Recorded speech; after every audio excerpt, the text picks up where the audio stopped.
I said I was going to bring Professor Michael Soni into this discussion about why it is that the population of China keeps growing and growing, and yet the size of the government remains pretty constant from the Sung dynasty on into the early 20th century.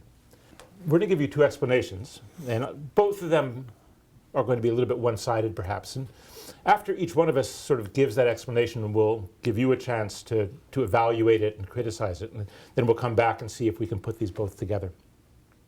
Now I'm going to begin with what might be called an institutional and intellectual explanation, and I'm going to try to persuade Professor Soni that this is the right one.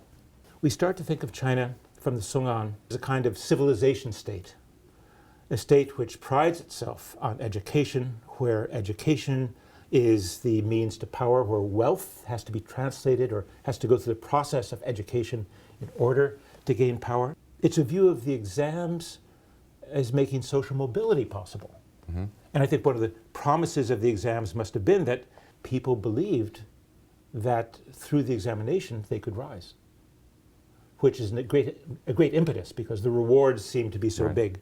Even though most of them fail, they can learn the same thing. So there's a shared national culture. China's a big place. Different local dialects or local languages, and yet the elites, the literati, are sharing sort of the same education, the same values.